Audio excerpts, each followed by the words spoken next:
Hello and welcome to Unscripted and Unbothered, a podcast here on Auto Rock Videos. I'm here with my guest Caden, and I'm your Hello. host Brady. Good evening, Caden. Good evening, Brady.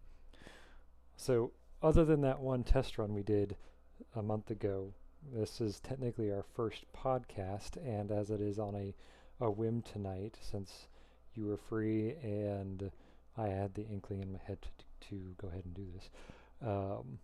We don't have a topic. What should our topic be this evening? I think rocks. Rocks. Okay. Rocks. That how is that keeping with our mission of therapeutic and self-help? I guess rocks are nice. Are we talking like metaphysical crystal rocks? I was thinking it would be a good segue to say therapy. Rocks. Ah, yes, therapy does rock. As a therapist, I'm obliged to say that. Yeah, so I guess maybe introductions will be a good start. So, Caden, introduce yourself, and I don't know, tell me some interesting shiznit that people on the interwebs might want to know, Oh and dear. then I'll I do mine. didn't. So, How about you go first? I did not come. okay, I did not come prepared. okay. So yes, Brady Mertens. I am a independently licensed therapist in the much hated state of Ohio. I don't know. I like Ohio for all of its stupidities. Um, it matches my life well, and I can go into more detail on that if we want to as well. So, let's see, independent licensed therapist. I'm a site director at the company that I practice at the office that I'm at. Really, that's just a name. They don't really have me do that much extra, but like, yay, yay for clout. This is Um, news to me. I didn't know that. yeah, I'm site director. Well, It congrats. was news to me too. I was just looking through my pay stubs one day. I was like, "Wait, so I thought I was a lead clinician. You mean what? It was site director? No one told me that." And I was like, "Yeah, it's been that way for like 3 months." I was like, "Oh, that would have been nice to know." There was a merging on a nationwide level, and then they were doing some standardizing across roles and everything, so they didn't have like 1,300 different roles for people. Um, Other fun stuff. I don't know. What are some random questions you think people might want to know? Um, Trying to think. Um, what's the family like? Oh, the family. Well, there are three of the kids. They're all sleeping right now, thank goodness. A 4-year-old who's very territorial with his toys, and a two twins who just turned 2 10 days ago. So they are the epitome of chaos, so much so that I've drawn up a sigil to match the phrase "embrace chaos lest it destroy you," which is also like an important thing. You know, we cannot avoid chaos, so if you don't embrace chaos, it will just destroy you. You know, that is a therapy thing that I bring to my people that I therapy, clients, patients, however we want to call them. Oh no. And let's Is see, it my turn? like what hobbies maybe? Yeah, that would be a good one. I mean, I like playing video games. I'm obviously into like streaming and podcasting. Um, I want to get into woodworking on a lathe. Other than that, I'm But cool you're too with. lazy. I'm too busy, so Oh, yeah, and I don't have enough. I probably have enough spare funds to argue it, but I could make it a business and make up for the cost and probably a what's it called? Not a contract, a commission or two. And yeah, I used to like brewing beer, but then beer stopped agreeing with me. And gardening. Oh, gardening in the summer. We're gonna do a shit ton of camping this summer because we bought ooh, a pop up camper. So yeah. that's 2024. So your turn. Okay. Well, I'm Caden. Uh, if wait, are we doing last names? I'm not doing last name. It's up to you. I'm just Caden. That's all. No, there's more. I'm 22. I'm a software engineer, I guess we're gonna call that. I do front end stuff. I'm in the lovely state of Pennsylvania for about 6 months now. I'm in Philadelphia. I don't really like it, to be quite honest. The city kind of sucks. That people park weird, they drive weird. I Uh, don't think you'll find a city that you do like. Cities are always kind of Yeah, I'm thinking that too. And the more that well, I don't even live in the city and I don't like the city. So, yeah, the farther away I can get from a city, I think the better it might be. Let's see. I like video games. That's not really a fun fact. I feel like most people like video games. Um, Trying to get into new hobbies, music, art. Uh, Do you have any new art pieces? not not particularly. Not that I'd like to share with the class. Okay. I did find, I know I mentioned some art pieces that I had done and I couldn't find Kitty, them, but oh yeah, there's a kitty behind you. that's Maslow. I found this one. Here, let's pick the camera. Just running around on a little 4x4, so. Oh, that was thicker than I was expecting. I was expecting it to be like a little canvas. Oh, Well, no, it is a little yeah, canvas, it is a but little like I canvas. was expecting it to be like Yeah. this thin, not like Thick. It's thick. Oh, well, thank you for agreeing to do these with me. I'm sure other you're people so will find welcome. out some other random fun facts about us as we're going through. So, rocks, therapy rocks. Okay. Man, there's so many fun things to talk about. So, this podcast is going to be mainly focusing on things like self improvement. Obviously, that blends in a lot of psychology and philosophy. Um, we're also both pretty nerdy individuals, so I also am a firm believer that the more we know about what's going on and what's going on and what's going on and what's going on and what's going on, the more we can do about everything. So I like to blend in those things. That's led to some niche areas of interest, like I'm not trained in medication, but I've had I've been doing therapy for a long time now, 8, 9 years. And with that, there's come a lot of exposure to people who are on medication and how those medications work, and looking those things up has given me a lot of interesting insight into the world of neurotransmitters. Like, fun fact, did you know there are 12 receptors for your serotonin? So even though you might be taking an SSRI, it's going to affect, like, one medication is going to affect one transmitter differently than it might affect another transmitter. Fun facts. So even though they're all SSRIs, that's why they all work so differently. Hmm, interesting. Yes, I knew there were different transmitters, but I didn't know that there were 12. there are an ungodly amount of transmitters. So there's transmitters, there's receptors. So Wait, were we talking about transmitters or receptors? I feel like there are beforehand. there Were are there 12 for 12, serotonin? Were there yes, 12 for 12 transmitters or receptors? serotonin receptors. There's only Okay. serotonin is the transmitter. Yeah, okay. Yeah. So there's like what, serotonin, dopamine, norepinephrine. You got things like adenosine. Did I already say adrenaline? Um, I don't think so. Cortisol. God, there's so many. Like, ungodly amount. Histamine is another fun one. Um, Cannabinoid. There's Sorry, what was that one? cannabinoid receptors. That's what Oh. makes weed so fun. There's what's the niacin receptors, which is what your vitamin B as well as nicotine binds to, which is, why nicotine is a stimulant, because it binds with the B receptors and the B receptors give you energy. Then, yeah, there's a lot of fun receptors. And then not only is there, transmitters, then there's all the different types of receptors. So, like, your serotonin receptor 1A is I can't remember if it's 1A or 2A. 1A or 2A is directly paired with your cardiovascular functioning and your blood vessel dilation and heart rate stuff there. The other one, whichever one it was, is focused on thermoregulation, skin conductivity, those kind of things that help your body regulate itself in that sense.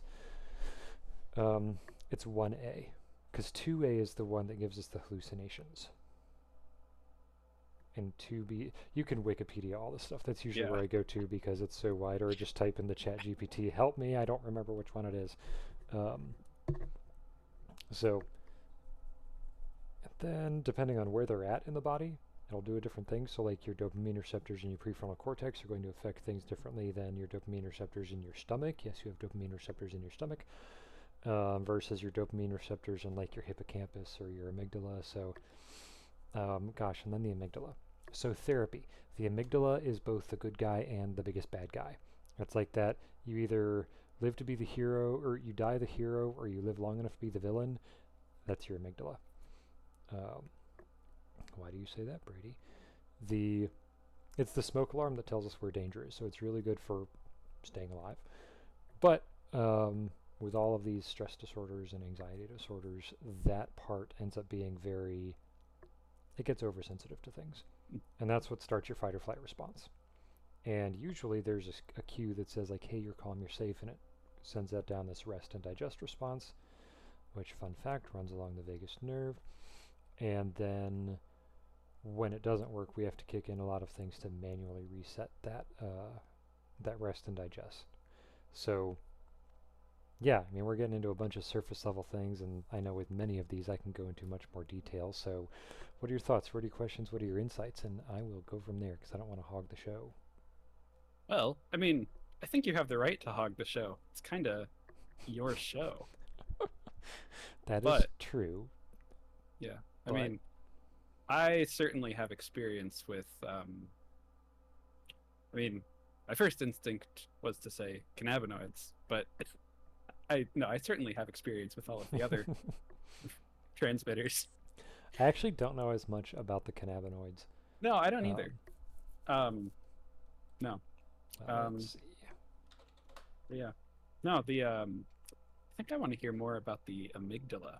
Maybe not necessarily right now, because I don't think an episode about the amygdala would really be like a. Oh no, that'd be a hit. They're like, I would come up with some catchy phrase like, um, the cause and the cure of all your pains, or Remove your amygdala. 10 strategies that psychologists don't want you to know about. yes. um, By the way, do not try this at home. Like, please do not remove your amygdala. yes, just take your little hatchet here and Where did you get that? Why do you have that? it was a Christmas gift because when we go camping, I need to have like my little hatchet so I can fend off the raccoons and then chop wood. Or I could go Pal World and make the raccoons chop my wood. So Oh, have you played Pal World I yet? have not.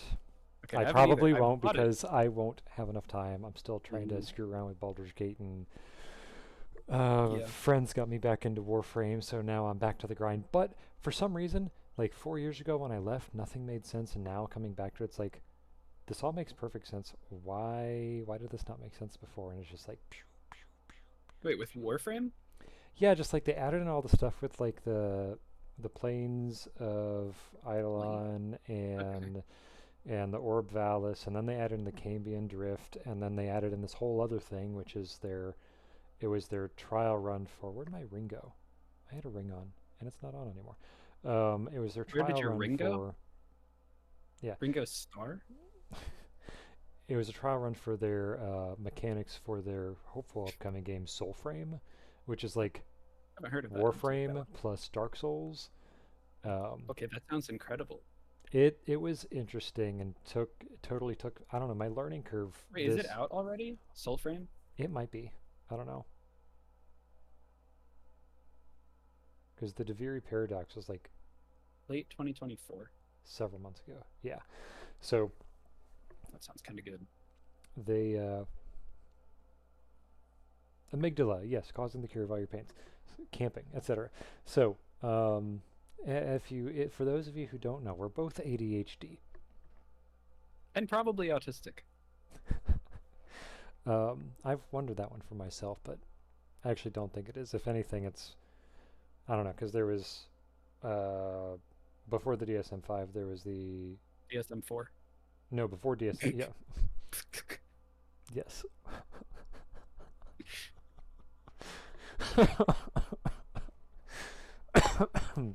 So then there was autism spectrum there was autism disorder, and then there was Asperger's disorder, and then they blended them together into like autism spectrum disorder. Pretty much just neurodivergent. Our brains function different than everyone says they do, but fun fact, pretty much everyone's brain functions different because it's all on a spectrum. So we could go into the statistics of things. I like statistics too. because I took 4 classes of statistics in college. I was only obliged to take 3, but then I wanted to get my C in my first statistics class up, so I retook it. I took 4 Wait, classes. wait. So would you consider that taking, if you took that class 2 times, would you still consider that one of the 4 classes, or would you consider that 2 of the 4 classes, or? I took 4 semesters worth of statistics, we'll say it Hmm. that way. Exposure 2, if we're talking hours exposed to, it was 4 semesters worth. Actually, I guess maybe this could be an interesting point, but from the study of psychology, uh, when you say statistics, is that like the math statistics, or is that like the Oh, no, understanding? I mean like math statistics, like when you look at it at an IQ test and your average IQ is 100 and your standard deviations are 15 degrees on either side. Um, like I actually use the standard normalized distribution as a model a lot of times for people who are overly worried about things like car accidents, right? Like, okay, let's say percentage of rough car situations you're going to be in, or just being in the car. Probably 66% of the time is going to be like, okay, whatever. Not good, not bad, but somewhere in between. And then 14, 15% of the time is probably going to be pretty good. 2% is probably going to be like, that was a really good drive, that was awesome. And then, 15% is probably going to suck, or probably going to be bad, and then like 2% is going to suck. And then you've got those like 1 in 1,000 days when it's like, oh my god, like that was the vibest time in the car I've ever had. That was like the best road trip. And then there's like 1 out of 1,000 where it's like, that was miserable. I'm in the hospital and I have a broken leg and now I have to replace my car. Like, but the anxiety, back to the amygdala, likes to say, oh, well, it could happen, so we've got to be prepared for it. But then your reasoning brain's like, but dude, that's like 1 in 1,000 chance. Yeah, but it's going to happen eventually because that's how this works, right? Like, you got to win the lottery sooner or later if you keep playing. You got to, even though But it's that's not, not even true. yeah, that's not how that works, right? So there are these fallacies that come into play that the amygdala, but the anxiety is tricky because it takes a little bit of truth, but it's possible. Yeah, but that hasn't happened, but it's possible. But I'm a really good driver. Like I have, yeah, but it's everyone else you have to be worried about. Yeah, but even with worrying about everyone, I've not had that happen. Well, you never know. It could be today. Like it always has some possibility that it's clinging to. But it's trying to say like that 1 in 1,000 is going to be like 1 in 10. When so we just don't go driving, right? If we're going to the extreme, then we become a shut-in, we become agoraphobic, we don't go out. When we do go out, we're all like super freaked out because our amygdala is like, hey, there's danger. You need to be ready. So we've got that fight or flight response going. Adrenaline starts your blood to pump faster. Cortisol allows your blood vessels to expand a bit more so you can get more oxygen going because you've either got to fight, or you've got to run, or you've got to hold your breath so whatever's after you doesn't see Oh, you. wait, can you say that again? You just cut out the last like 3 seconds of what you said. No, that's because I was whispering. It's Oh, okay. yeah, because you got to hold your breath because whatever is chasing you might see you or hear you. Gotcha. So it's weird that that's like really discreet. Let me make sure this is actually coming through on the right thing. It should be coming through this headset.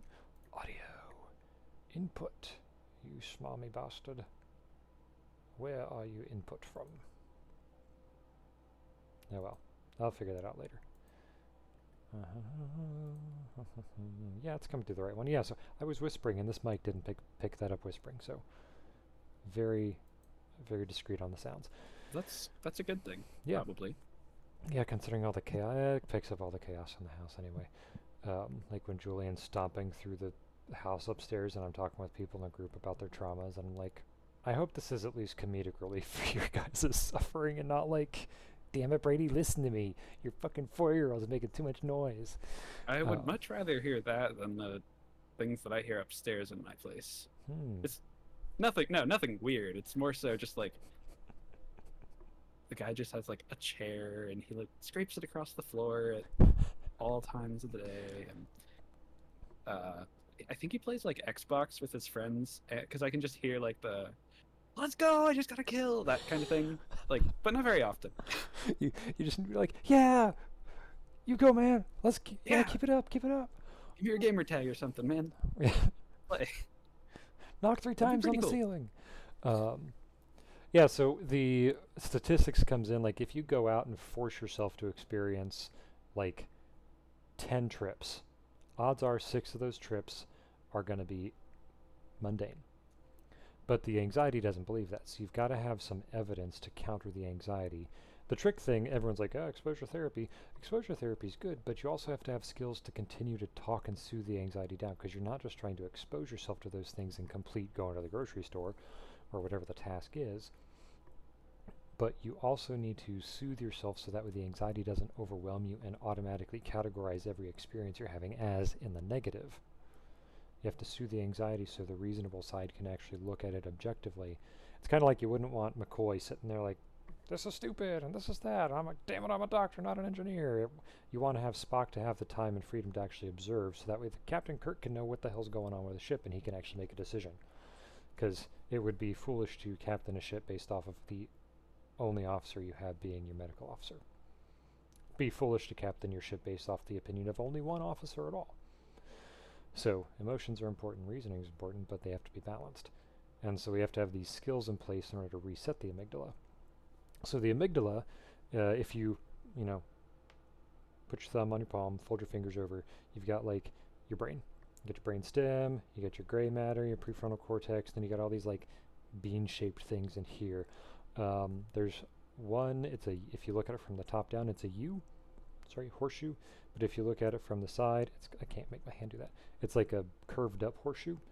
And on the ends of it are the amygdala. You've got your left amygdala and your right amygdala. On the back side, you've got your thalamus and your hypothalamus. I don't remember which one's on which side. They're each responsible for different things. So the amygdala is your danger alarm. Fun facts about the amygdala. So all this lower stuff in the brain is the same stuff like a lizard has.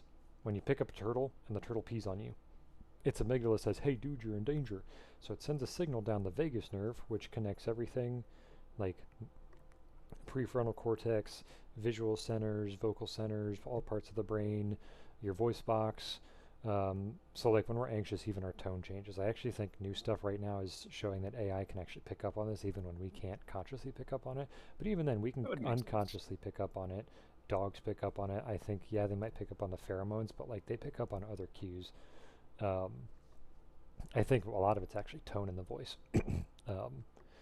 Then it connects to your heart, obviously, because your heart immediately starts pumping faster.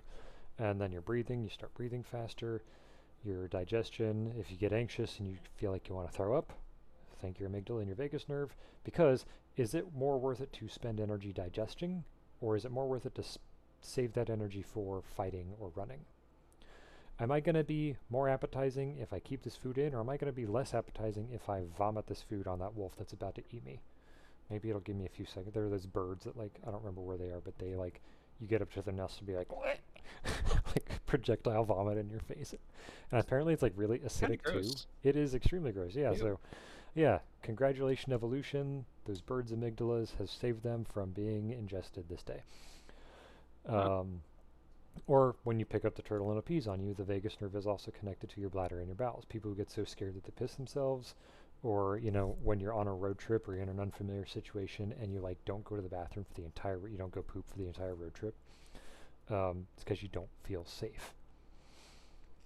Not like, oh, I'm quaking in my boots, I don't feel safe, but like, this is unfamiliar territory, because it is kind of a vulnerable position to be taking a poop and like, oh god, there's a bear right here. Shit. Literally, shit. Fuck. Don't shit. There's the bear. Don't. Please, run away. You're just like screwed. So it affects all of those things. So the skills that are used to balance those responses and activate your parasympathetic nervous system. Fight or flight is sympathetic. The rest and digest is the parasympathetic. Now these are both automatic things that we don't have any direct control over. Fun fact, except for breathing, of all the stuff I just mentioned, your breathing is the only thing you have control over. You can't control your heart rate, you can't control your blood pressure directly, but you can control your breathing. Which in turn can affect those other things. Yes, and it affects that by multiple ways. So when you manage your breathing, it starts to balance your oxygen and carbon dioxide levels, which affects your blood pH levels.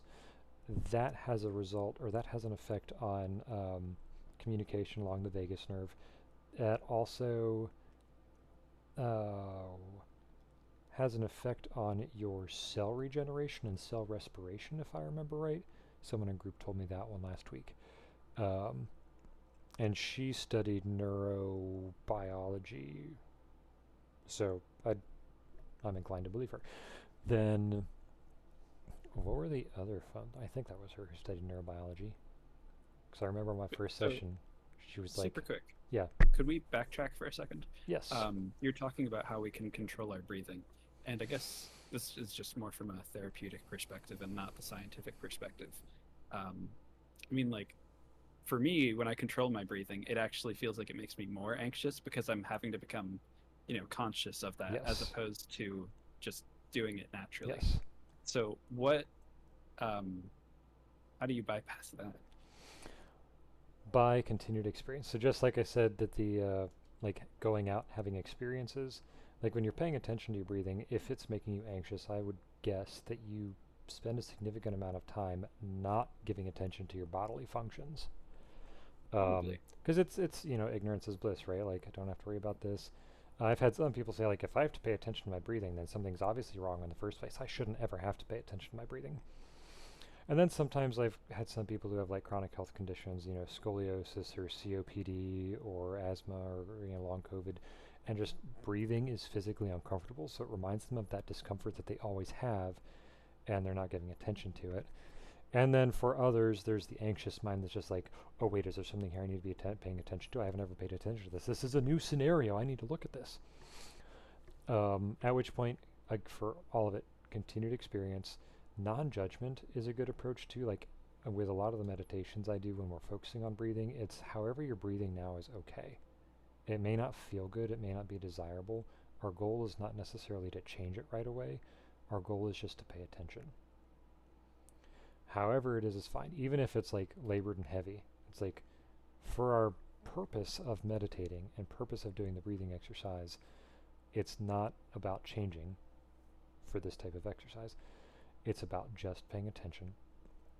And you can notice too, like, okay, my breathing is weird. I don't pay attention to this a lot. Helpful phrases, I'm noticing that. I am aware that.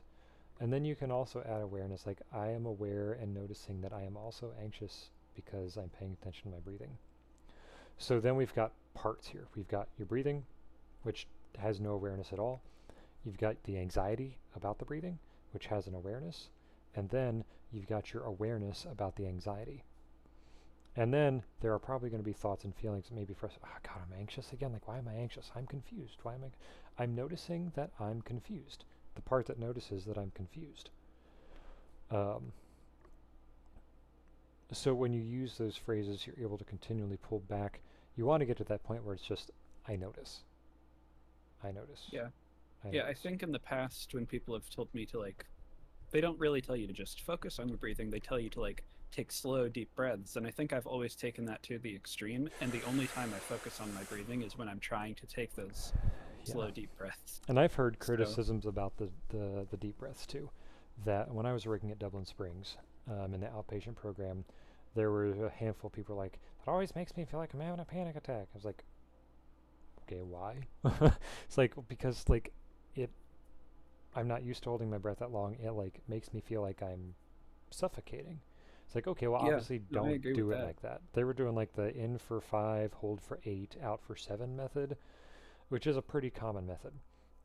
It's like, Yeah, that's the one that I've always done. And it just I mean, I have asthma and my lung capacity just isn't great. So by the time I'm at 8 seconds, I'm always like, oh, this yeah, hurts. Like, why should I do this? But it never actually occurred to me that this is just a guideline. You don't really yeah. have to follow it. The biggest components that I tell people are stop, pay attention, and then take control.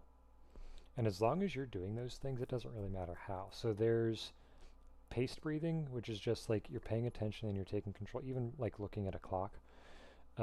When I'm like at my deepest breathing, it usually takes about 14 or 15 seconds for a full cycle, which means 4 breaths per minute. So it's usually in for 6. I don't do the hold, out for 8. So if you're looking at it like if you pull up a sinusoid, when you breathe in, if you look at the amount of air in your lungs, we're going to do some calculus here. Okay, I'm going to draw it as not actually doing the math, but you breathe in, and then you notice how you, like when you breathe in, there's that pause, but time is still moving forward, and then you start to breathe out,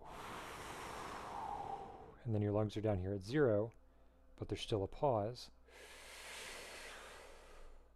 So you've got that wave-like form. There's actually, if you Google breathing GIFs online, it'll pull up the images, and there's one that I like. It starts as a dot, then it goes to a line, triangle, square, all the way up to like, I think a 12-sided image. But as you watch, it kind of has that swelling, like of the waves. That's why a lot of people, I think, use the waves as a mentality, because even watching the waves in location over time, it goes up, and then it comes down. So if you're looking again at distance from where the wave starts and where the wave ends, over time you've got this, it goes in, and then it kind of lingers up there, and then it starts to draw back down to where it is, and then it lingers there until the next wave comes in, and then it goes up again. So you still have that sinusoidal form, and that's kind of the same breathing form too. So I like that shape because it has that same kind of, and there's no holding of the breath. But the importance of the holding of the breath is that you're taking control of it. Another good one might be square breathing. So we're going to take out my wonderful little square here. So square breathing, you don't need to have this or a pencil or anything. You can just use your finger on your desk or whatnot. But you breathe in for 4 seconds, hold for 4 seconds, exhale for 4 seconds, and then out for 4 seconds. So it's like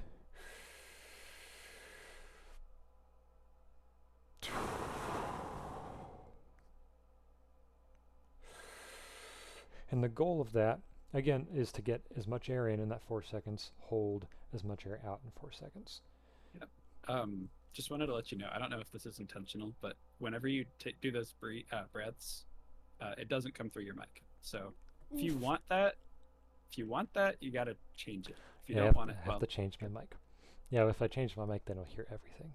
Yeah, I mean, everything. Yeah, which is use one of these kind of mics if you wanted to, and you could just like make sure it's kind of, if you point it from above, if you put it from above you and point it downwards, it would it would capture your voice and a lot less of your like upstairs stuff. Well, it's not even the upstairs stuff. I've got the monitor here, and it's just like making that ambient noise.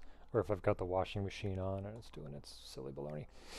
So yeah, there's multiple breathing methods. There's even like the Wim Hof method, which is technically a... I don't like that name. Why not? Just don't. So... or like if you've been in choir, there are belly breath methods. If you've done swimming like on a competitive level, there's breathing methods there. A bunch of athletics have breathing methods that they use for that. If it's familiar, it's going to be a lot easier to do. Ultimately, I say stop, pay attention, take control, and whatever's helping you be comfortable and calm down. But also with that kind of side note too, like you're going to need to do this multiple times in order for it to become comfortable. And also not just like when you're in panic mode, because then it's going to be like, it's not working. Well, of course, it's like trying to lift 50 pound, like curl 50 pounds like 10 times and you've never even curled a 5-pound dumbbell. Yeah. Or like and if you do that, if you keep doing the breathing methods only when you're anxious, your mind might even become accustomed to that breathing method becoming like part of the anxiety. Yes, you accidentally pair them that way, which is why you've done it, Pavlov, you dirty dog, you. So for that, it's good to practice in no, low, medium, and high stress scenarios. So imagine a thermometer, 0 to 10 scale. Your 0, 1, and 2 are like, okay, it's there. I don't even need to think about it. This is going to go away. Still a good time to practice because then you get used to practicing and it's like, oh, we do this and we're calm. It's literally self-hypnosis. Like if you look up definitions of self-hypnosis, you're getting that muscle memory to make it a second nature kind of thing, so you don't even have to think about it. And then your 3, 4s, and 5s, it's like, okay, I'm stressed or I'm anxious, but this is like whatever. This is normal. I don't have to do anything. I can do this. Um, that's like, if you're playing Call of Duty and you're up against a noob, it's like, okay, I don't have to practice these new moves I'm trying to work on or these new techniques because I can just probably wipe this guy with my eyes closed while I'm, drinking a coffee and eating a cheeseburger playing with my toes. But it's still probably a good time, so I just build a muscle memory. So that way, when you're actually fighting, in that 6, 7, or 8, when there's a situation that is needing that, it's like, this is really tough. Like, I really wish I had something to help me feel better right now. That's where we always wish to have these skills. And if we are practicing them in our no and low, when we hit that mid, they're going to be familiar. And then if you hit the high level, like that's 9 and 10, like football is an example. 0, 1, 2. You're not even playing football. You're just sitting there talking with your team about strategy. You're watching films. You're in the gym just doing conditioning and weight training. The 3s and 4s and 5s, maybe that's like preseason games or like early season games or team scrimmages. Like there's no need to be pressured there, but it's still like these are the exact context-dependent learning. These are the exact contexts in which I'm going to need these skills. Like I'm not actually going to need the skills while I'm sitting here watching film. I am going to need these skills when I'm actually playing against another team or against another human being. Then when you're actually in like your season games and you're getting up there, playing other teams that are ranked, like that's when you want those skills to really kick in. You don't have to think about them. When they say, all right, here's this play we're doing, you just know what it is and you don't have to think, wait, what was it again? Where do I need to be? And then once you're at your 9 and 10, that's like tournament level. Like you've done your damnedest good to be there. The other team's probably pretty damn good too because they're there as well. So at that point, it's the best of skills versus the best of skills. So if you walk away winning, awesome, righteous. If you walk away not winning, you can hopefully say you've done your best and the other team just played better. You get into a car accident, no one's going to fault you walking away having a panic attack. Is it helpful? No. But pretty much no one's going to fault you. Whereas like if you're just getting into a car and traffic's rough, a panic attack's not going to be very helpful. So traffic rough being like what, 6 or 7? I don't know if, Columbus traffic compares to Philly traffic that way. But I could tell you about traffic. I hate it. but But yeah, I don't know, just got used to it. yeah, Nothing now. yeah, and that's what it is, right? You hate it, but you go through, and that's another dynamic too. Everyone thinks the anxiety is bad, and we got to get it to go away. That in itself will set you up for failure and make the anxiety stronger, because you cannot make the anxiety go away. That's like pulling your amygdala out, right? You need your Has that amygdala. been done before as part of like, I mean, surely it's been done as There, like I know they used to do lobotomies. yeah, there was actually, I think it was back in the 80s or early 90s, there was a guy who ended up like having a seizure or stroke or something, and he was having, so when brain cells die, they like, in terms of like, I can't remember the word, but you'll have this kind of like cascading death, so they have to go in and take the parts of the brain that are dying out, or the parts of the brain around it will start to die, and it'll eventually just be brain dead. So they're like, we got to take this part of the guy's brain out. And everyone's like, that doesn't sound like a good idea. They're like, well, he's going to die anyway if we don't do anything, so we might as well try. So they took these parts out, and at the end of it, they did the post-op recovery and the post-op testing, and he like tested all the IQ tests with flying colors and was like really good at all of his stuff. So they're like, okay, they did notice that he was kind of like flat, neutral, not really much emotional content to his voice. They're like, I mean, I guess that makes sense. We did take out emotional parts of his brain, so fair. Come to your checkup in 2 weeks. Call us if you have any problems. And like a week through, I don't remember if it was like his wife or his sister. I don't think it was his wife, but it was a family member. Was like, you guys got to do something. He's just sitting there on his couch. He's not doing anything. He's like he's literally being fired from his job. He's like withering away. He hasn't eaten. I don't know if he goes to the bathroom at all, but he's just like sitting there. So they brought him in and like, what's going on? And like he could sit there, you give him a like what 2 choices here or there, and he could pros and cons them left and right, give you like so much detail about them. But at the end of the day, he didn't know which decision he actually wanted to go with. It was just, well, yeah, here's all the good stuff with that, here's all the not good stuff with that, and then vice versa for this. I don't know what I want to do. I don't know. Like I don't have a feeling toward it either way. And that ended up being one of those case studies that validated that theory that emotions give us motivation and energy towards one decision or another. So, So, um, have there been any? Has there been research towards like effectively stimulating the amygdala to do the opposite of what we were just talking about for like improvement of?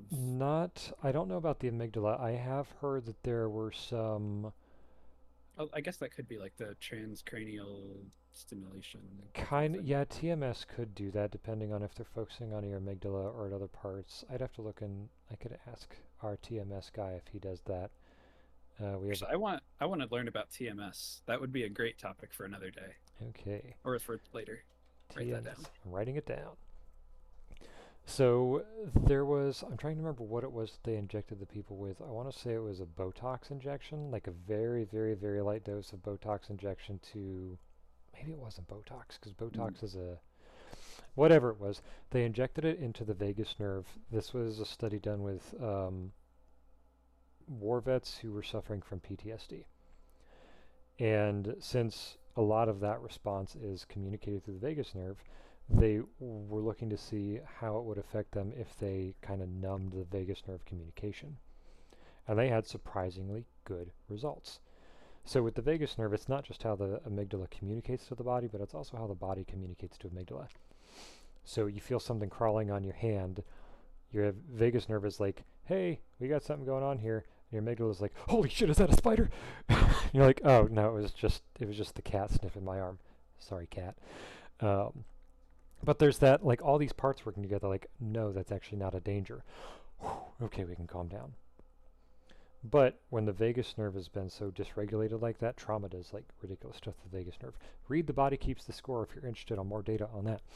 Um, read it with a grain of salt if you have trauma yourself, because I've heard some people I work with who were like, I cried while I read the entire book because it reminded me of all the crap that I went through. Or the better crying was like, it showed me that I'm not crazy for what I'm going through, and this is actually like a real thing, and people experience this crap. Wait, can you send me the name of that again? The Body Keeps the Score by Bessel van der Kolk, released in 2016. Should be a required read for anybody going through any type of mental health field or any type I'm of just gonna medical send field it at to all. you just so it's like notes. You're my notes for today. Oh, and then another topic at some point that we should talk about. Um, we should do like medical marijuana. We should do. Um,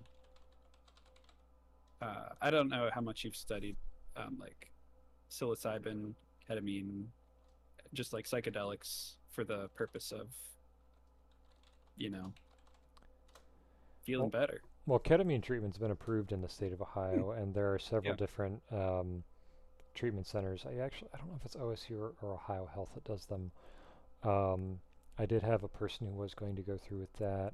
I might have I had. didn't mean for right now. Like if you still wanted to continue on your Oh yeah, previous. sorry. Hashtag ADHD. Um, yeah, so they did that injection, and it did have surprising results, or not surprising, but like good results. Yeah. So let's see, backtrack. There was the dude who had the amygdala removed. How to calm the amygdala down. Yeah, so you cannot make anxiety stop. And if you do try to make anxiety stop, you're going to undoubtedly fail, and you are going to accidentally reinforce anxiety, which is going to just make things worse. And I've seen many people who've gotten stuck in that trap, and it is so hard for them to break out of it, like to a hopeless degree. They've got to like have, an act of God just show something different, or they are like, I literally have nothing left. Brady, I'm going to trust you. And then those moments I'm like, universe, don't fuck it up. Don't fuck it up, universe. Because then there are those times like, yeah, statistically, it's really, really unlikely they're going to get into a car accident. It's going to paralyze you. And like, Brady, yes, don't tell me what I think you're going to tell you. I was in a car accident. It's like, how bad was it? Well, they don't know yet. It's like, oh God, universe, couldn't you give me a break? I'm trying to help these people. And it's like, it is possible. And it's like, all right. So, but there actually are a lot of good things to do with that. What to do when the anxiety is right. So,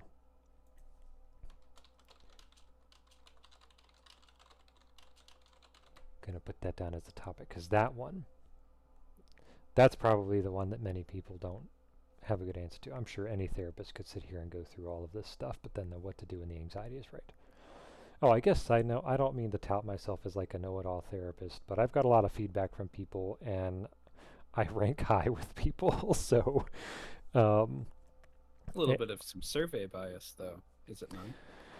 well, yeah, but I mean, if we're actually looking at this, of the clinicians that I work with, um, when everyone else is having the I don't have enough clients, I'm having the people won't leave me alone enough problem. So I guess even within the practice, there's some evidence of that. But the other the other part beneath that is my I'm sure every medical professional's goal is to help people. Maybe it's the whole ADHD hyperfocus. You give me a sliver of information and I'll go. I helped someone figure out that they have an estrogen allergy when none of their other dozen medical professionals was able to click that together. Okay, can you? I don't know if you could go into a lot of detail on this, but I'm very curious about that too. What like how Yeah, what that looks like or how we came to that or the story how you behind came it. to that conclusion mainly. So the long gist of it, um, actually, well, We we'll can do a talk different about it topic. Yeah, later. hang on. Yeah, just write it Estrogen. down, send it to me, do whatever.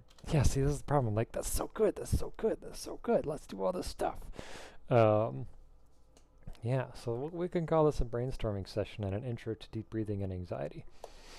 So, I guess I should make an apology to anybody watching if you have trouble following the squirrels in our brains. Mea culpa, mi dispiace. I apologize. um, yeah, so vagus nerves, two-way street. Amygdala is easy to excite, also silly, easy to calm when we know how to do it. Oh, this is what I do when I'm calm. I must be calm. It's like, literally nothing has changed other than I did breathing. What? What? What? Yeah, our amygdala can be silly simple sometimes. Sometimes. So, yeah. Um, I don't know. Should we go elsewhere with that? Should we call it a wrap? That sounds kind of like a good thing Seems in like the end. a good stopping point. Yeah, so this is Otter Rock, and this is Unscripted and Unbothered, which is the name of our little mutual discussing and podcasting or whatever. Then, yeah, let's see. We looked at some breathing, just like some of the science behind breathing, some of the science behind anxiety, and maybe we need to go more into differences. What different breathing techniques? And we'll say grounding skills. And then also more specific biology. We could even go into neurochemistry of anxiety, neurochemistry of I really anxiety. like connecting it to like statistics and stuff like that too, especially as someone more from like a mathematical background. Again, connection to So statistics and like what frequency people have this, or just in like using statistics as a way to help ground a person in the reality of the situation, or both. honestly, well, definitely the latter of the two. That's super important. Um, but like, My camera just ooh, twitched. yeah, you just went green for a second there. Yeah, I was like, Um, that scattered me. Hang on. the statistics. Yeah, but also just like making it easy for me to like connect things to concepts that I'm familiar with. So like, Yeah. you know, statistics is something I'm very familiar with. So having, you know, just connecting it to things that I'm So is knowledgeable that about like what frequency, prevalence, like yeah, yeah, all that sort of stuff. how many But people you're suffer talking with about anxiety? standard deviations and all that stuff, and I'm like, hey, Yeah. College has not failed me. Well, for those, we'd have to look specifically at studies. I guess that's if you find any studies that you'd want me to look at and help you understand. Like, yeah, I came across this article. Like, happy to break that apart too. Yeah. Because really, a lot of that interpretation is based off the statistics. Um, but I guess having the the understanding of the psychology in order to interpret the math, that's where the connection comes in. That's why we had to have 3 classes of stats in college. It was originally 2, but they had like literally 2 semesters worth of stuff crammed into one session. Mm. So, one session, one Yeah. semester. So they You they know, doubled it up. now that I think about it, I think I only actually. I don't think I ever took a true statistics class in college. I took one in high school that was college credit. Hmm. And then I did like data science and like analytics classes. So obviously you needed some Yeah, statistics that's kind of like back then. the research methods. So that was the psychology version, because there was stats, which I took. That's why my grade was so low in the first one, because I took stats and research methods at the same time. Mm, And you need stats to understand research methods. And then our professor left 6 weeks through the semester. oof. And then the guy who came in after, he was actually the husband of the choir director. He's like, all right, so sorry he's been gone. He was actually the head of like the math department too. And was like, all right, so you guys should be about here, right? And we're like, no. He's like, okay, so what about here? And then we're looking at him like, he's like, really? What about this? I'm like, we were just getting to that. He's like, oh my god, you guys are so far behind. We got to get you. I'm like, oh great, that sucks. um, but then like with the research methods class, that was like, how do we take all this information that we get from a test or a questionnaire that we give out in the field and plug it into, your analytics software, which we used SPSS at the time. Um, and then in grad school, we were introduced to R, which of what's a pirate's favorite statistical software? R. R. Yeah. Yeah, I've used R. Yeah. I have not used R, but I imagine it's relatively simple to use for what it's worth, or for what it's for, not what it's worth, but what it's for. I mean, how easy is statistics anyway? I don't know. It's hard to say. How easy is anything? All right, we'll put up the topic of differences and common experiences of the universe. Yeah. But like, I don't know. Yeah. Yeah, so if you're ever like, does that relate to this, or what's the prevalence of that, or um, when you say that, is there evidence for that? What's the evidence? I'm also stupidly fast at finding data on PubMed, so any of those questions, I'll happily dig into them and figure that kind of stuff out.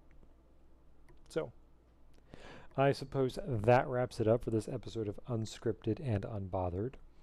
And I know Caden and I are happy and grateful that you listened tonight or today or whatever time it is that you're watching this. Be sure to, here comes the cringe, subscribe if you found this useful or interesting or at the very least enjoyable. Leave a comment below. Tune in for next time here at Otterrock Videos. And as always, may you know the joy of being alive and may you go well with the world. And we'll see you next time. Bye. Peace.